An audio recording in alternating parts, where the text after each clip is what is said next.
Donc on va continuer cet exercice, et dans cette deuxième vidéo, j'aimerais te montrer justement une deuxième façon de transformer notre nombre grand Z en x plus y. Donc tu te souviens que dans la première vidéo, l'astuce qu'on avait utilisée justement pour transformer grand Z en x plus y, donc le but étant d'enlever le i du dénominateur, l'astuce qu'on avait utilisée, c'est de multiplier haut et bas ton grand Z, ici quotient de deux nombres complexes, par le dénominateur, enfin l'expression conjuguée du dénominateur. Voilà, donc maintenant ce qu'on va utiliser plutôt, c'est le module et l'argument de notre grand Z. Donc ce qu'on va faire tout simplement, c'est considérer le module, dans un premier temps, de ton nombre grand Z, et ensuite son argument. À quoi ça va servir de faire ça? À quoi ça va servir? Eh bien tout simplement quand tu sais calculer l'argument, enfin le module et l'argument d'un nombre complexe, eh bien en fait tu peux assez vite le mettre sous la forme ensuite x plus y. D'accord? Parce que je te rappelle qu'on a une autre notation pour ce genre de nombre complexe, enfin pour tout nombre complexe, qui est donc ceci, donc x plus y, ça se met aussi sous la forme ρ e i θ. Sachant que ρ c'est le module de ton nombre complexe et θ c'est l'argument de ton nombre complexe modulo 2π. D'accord? Donc dès que tu as, si tu veux, le module et l'argument de ton nombre complexe, tu peux le mettre sous la forme x plus y, tout simplement parce que je te rappelle que ρ e i θ, donc ici on va trouver ρ et θ, tu vas voir, et bien c'est aussi ρ facteur de cosinus θ plus i sinus θ. Tout simplement.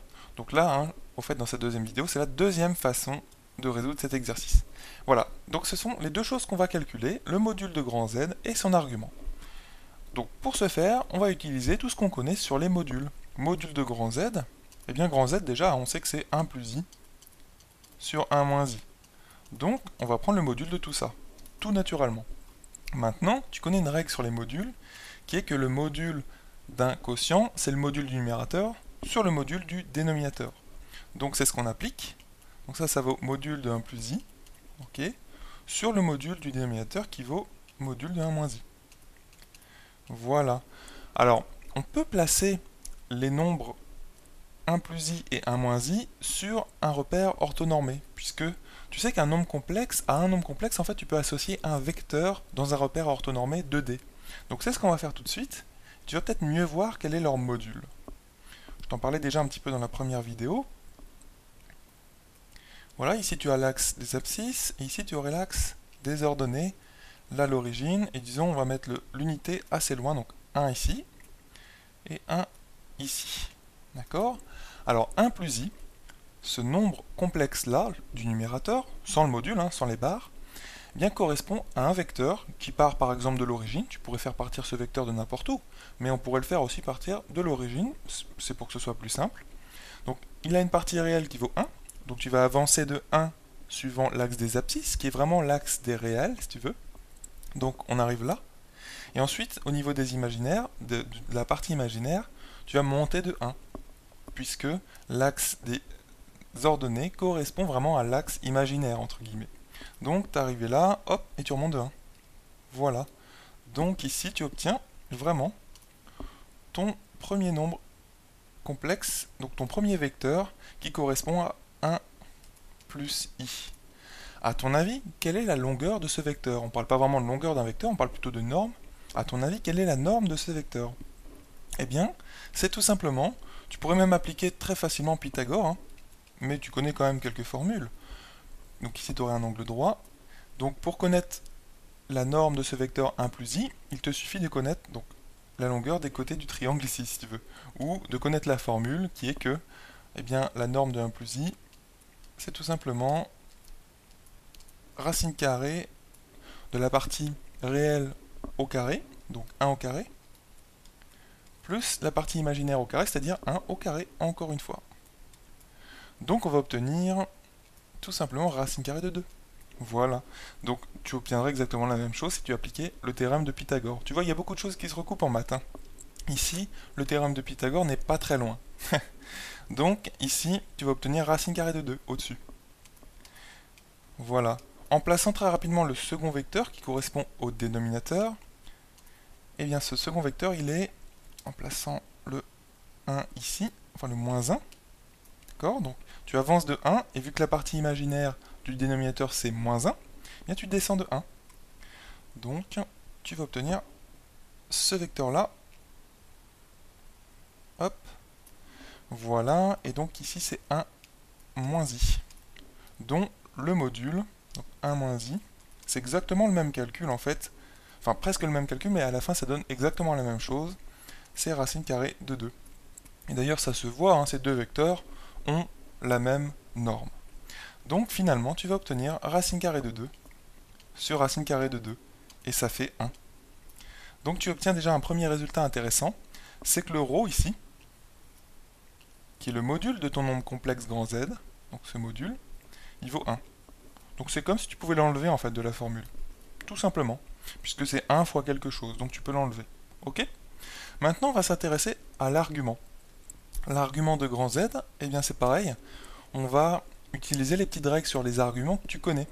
Donc l'argument de grand Z, c'est argument de 1 plus i, moins argument du dénominateur, donc de 1 moins i. Voilà. Et c'est aussi quand même modulo 2pi, qu'on va traîner jusqu'au bout. D'accord? Donc l'argument maintenant de 1 plus i. Souviens-toi que quand tu as fait partir le vecteur correspondant à ton nombre complexe de l'origine, eh bien l'argument, c'est cet angle-là. Modulo 2pi, hein, bien sûr. Voilà. Donc ça c'est l'argument, ça serait le θ si tu veux, du nombre complexe 1 plus i violet ici. Donc, ton argument, si tu regardes bien ce schéma, eh bien tu peux bien le visualiser. Tu vois en fait que c'est pi sur 4, tout simplement, c'est la moitié de l'angle droit. Et d'ailleurs, tu pourrais le calculer, hein, dans ce triangle rectangle-là, d'accord? Eh bien, tu pourrais tout à fait calculer, par exemple, j'en sais rien moi, le cosinus de cet angle, d'accord? Et ça serait tout simplement adjacent, hop, sur hypoténuse. Donc ça fait 1 sur racine carrée de 2. Et donc tu sais que d'après les valeurs classiques des cosinus et des sinus, l'angle correspondant serait pi sur 4. Donc très facilement tu obtiens l'argument de 1 plus i. Ici c'est pi sur 4. Voilà. Tu vois, c'est pour ça, hein, c'est mieux de faire un petit schéma dans cette deuxième façon de faire, qui est toujours un peu calculatoire, mais qui est quand même bien appuyé quand tu as fait un schéma où tu as représenté tes deux nombres complexes, numérateur et dénominateur. Et ensuite, moins l'argument de 1 moins i. Ben, l'argument de 1 moins i, c'est un peu la même chose en fait. C'est cet angle-là. Hop. Donc tu vois bien que ça va être un angle qui est négatif et qui est compris entre 0, d'accord, et moins pi sur 2. Et en fait, ça va être moins pi sur 4. Voilà. Et sa valeur, hein, est déterminable toujours de la même façon en procédant par exemple avec un calcul dans le triangle rectangle vert ici. D'accord? Donc tu vas obtenir moins pi sur 4, puisque moins pi sur 4 c'est l'argument de 1 moins i. Et tout ceci modulo 2pi. Voilà, donc tout ceci bien sûr se simplifie, et tu obtiens, eh bien, pi sur 4 moins pi sur 4, ça fait pi sur 4 plus pi sur 4, donc pi sur 2. Voilà. Donc tout ça, modulo 2pi. Voilà, donc tu vois, on a obtenu l'argument de ton nombre grand Z, qui correspond au θ orange ici. D'accord? Voilà, donc tu as déterminé vraiment les deux paramètres essentiels de ton nombre complexe grand Z. Donc, tu peux l'écrire sous cette forme. Donc, on va reprendre le bleu. Grand Z, finalement. C'est égal, eh bien, on reprend cette expression-là. D'accord? Donc, cosinus de θ, eh bien, c'est cosinus de pi sur 2. Donc, c'est 0. D'accord? Je ne vais pas le mettre. Plus i, sinus de θ. Eh bien, sinus de θ, c'est sinus de pi sur 2. Donc, c'est 1. Voilà. Donc, tu obtiens i fois 1, donc i. Voilà. Et ça, c'était vraiment la deuxième façon d'exprimer grand Z sous la forme x plus iy. Donc en fait, une deuxième façon de faire pour enlever le i qui nous embêtait au dénominateur. Voilà, donc j'espère que tu as compris les deux façons de faire pour transformer notre nombre grand Z en ceci. Et vraiment, n'hésite jamais, hein, dans les nombres complexes, à traduire un nombre complexe en un vecteur dans un repère orthonormé. Ça te permettra d'y voir, à mon avis, beaucoup plus clair.